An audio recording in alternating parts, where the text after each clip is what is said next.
Today, I'll be presenting on the 35W bridge collapse that happened on August 1st, 2007 in Minneapolis, Minnesota. Just after 6 p.m. on the evening of August 1st, 2007, the 40-year-old 35W bridge collapsed into the river and in its banks without warning, killing 13 and injuring 121 others. At the time, there were approximately 120 vehicles carrying 160 people on the bridge. The impact of the fall broke the span into multiple planes of broken steel and crushed concrete. Cars, buses, and trucks, all resting precariously along the guardrails or suddenly unprotected edges, crashed into other vehicles, partially embedded in muddy riverbank, or dropped precariously into the river. The most urgent task was rescuing people from the water and from their vehicles, conducting triage on the injured, and providing transportation to area hospitals. Several vehicles were on fire, making firefighting operations a parallel priority. Local and state officials and officials from fire, law enforcement, emergency management, and public works received immediate alerts, and having trained together in classroom settings through field exercises, knew what to do with whom they needed to coordinate their responses with. In this presentation, I'm going to go over some key elements that took part during the 35W bridge collapse in Minneapolis, Minnesota. The I-35 bridge was a truss bridge. It was a single 458-foot-long steel arch supported the bridge to avoid putting piers in the water so it didn't interfere with river traffic. Minnesota officials were warned as early as 1990 that the bridge that collapsed in the Mississippi River was structurally deficient, yet they relied on patchwork repairs and stepped-up inspections that unraveled amid a thunderous plunge of concrete and automobiles. In 1990, the federal government gave the I-35 bridge a rating of structurally deficient, citing significant corrosion in its bearings. The bridge is one of about 77,000 bridges in that category nationwide, over 1,100 in Minnesota alone. The 8-lane Interstate 35W bridge was Minnesota's busiest bridge, carrying 141,000 vehicles a day. It was in the midst of mostly repaving repairs when it buckled during the evening rush hour. The collapsed bridge's last full inspection was completed June 15, 2006. The report shows previous inspectors' notions of fatigue cracks in the spans approaching the river, including one 4-foot long that was reinforced with bolted plates. A 1993 entry noted 3,000 feet of cracks in the surface of the bridge. They were later sealed. That inspection and one a year earlier, raised no immediate concerns about the bridge, which wasn't a candidate for replacement until 2020.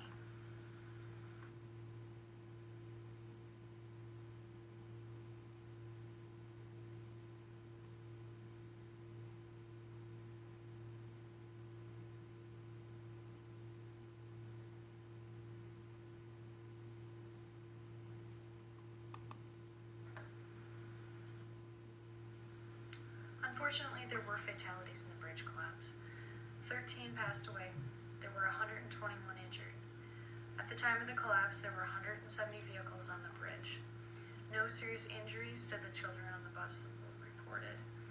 The call did come in at 6:05 p.m. and the last live rescue victim was transported from the scene at approximately 7:55 p.m. The final body was recovered from the river on August 20th. The bridge collapse had a huge impact on the travel in the Twin Cities metro area. It affected the local traffic, commuters to and from the Minneapolis metro area. It is one of 3 main arteries that connected downtown Minneapolis to the suburbs. It affected river travel. There were dams along the way as well. The rail cars, the roads, bicycle, pedestrian, and air transit were all affected by the bridge collapse. There were major financial impacts on the city of Minneapolis and the Twin Cities metro and the state of Minnesota following the bridge collapse. The Minnesota Department of Transportation estimated that the road use costs due to the unavailability of the river crossing would total $400,000 per day. Further analysis by MnDOT estimated the economic impact or loss to Minnesota's economy at about $17 million in 2007 and $43 million in 2008. Nearly $15 million were spent on debris removal alone. There were many short and long-term environmental effects due to the bridge collapse. At the time, there were construction materials and vehicles on the bridge, train cars crushed underneath the structure, pollution from historical land use, and the bridge materials themselves were all potential sources of hazardous air, water, and soil contamination. Response efforts related to the environmental impact led by the Minnesota Department of Transportation, Minnesota Pollution Control Agency, and Mississippi Watershed Management Organization began immediately. These agencies, in cooperation with the City of Minneapolis, other agencies active on site, and private contractors, identified specific concerns and began removing testing and monitoring mitigation efforts designed to protect the recovery and demolition workers, local and downstream pollutions, and the river habitat. Also, due to the bridge collapse, there was an increase in buses and park and rides, which helped ride shares and alleviate some traffic due to the detours. 5 years after the collapse, the state was about halfway toward meeting a 2018 deadline to repair or replace 136 other bridges that have been identified as having the most serious deficiencies. The state set aside a 10-year plan spending $2.5 billion in bridge projects to prevent another catastrophe such as this.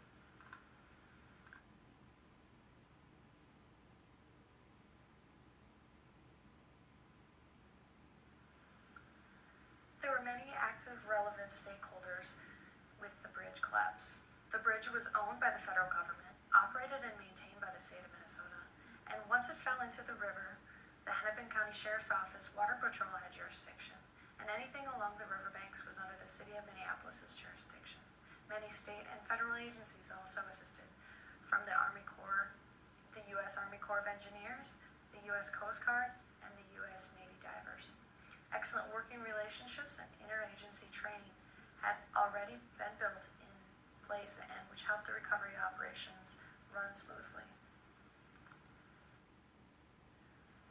What helped the incident run smoothly was the fact that Minneapolis elected officials and key staff decided to attend an integrated emergency management course that tested a city's EOP and identified weaknesses, to conduct a risk assessment that identified areas where improvements were needed. The city aggressively addressed the gaps by requesting grant dollars to pay for radio communication upgrades, equipment, and training that together elevated its level of preparedness. The Incident Command was closely in contact with the EOC during the incident, and they were attempting to determine the support needed for incidents. Also, excellent response was attributed to building and utilizing relationships through planning, training, and exercises that multiple agencies and levels of government shared in recent years. Responders knew who to call for what resources. They worked through the chain of command well. Now I'm going to go over the roles and responsibilities that the EOC played during the incident. The City of Minneapolis, Hennepin County, City of St. Paul, Ramsey County, and Hennepin County EMS all opened their EOC shortly after the bridge collapse. The state of Minnesota and FEMA Region 10 also opened EOCs within 2 hours. The Minneapolis EOC was the lead and acted as the MAC. Some EOCs had specific responsibilities. For example, St. Paul assisted with coordination of mutual aid, and Hennepin County assisted with logistical needs. It has been said that contributing to the mission's success was the fact that representatives from all 10 NIMS disciplines were in the EOC. A key to the successful management of a disaster is the pre-designating and understanding of roles and the development of relationships prior to an incident. During the 35 Bridge incident, the EOC was open at 6:20 p.m. and staffed 24 hours a day for the first 4 days. Management of the EOC was the responsibility of the city emergency manager. The EOC had primary teams and plans were in place to ensure that position depth was maintained. Fire, police, public works, communications, PIO, and finance rotated trained personnel through the early part of the incident. Most agencies assign one representative to cover the EOC. A remembrance garden was built at the Gold Medal Park just west of the bridge in remembrance of the 13 people who died that day. The new bridge took 10 weeks after the collapse to start building, and it took 337 days of construction.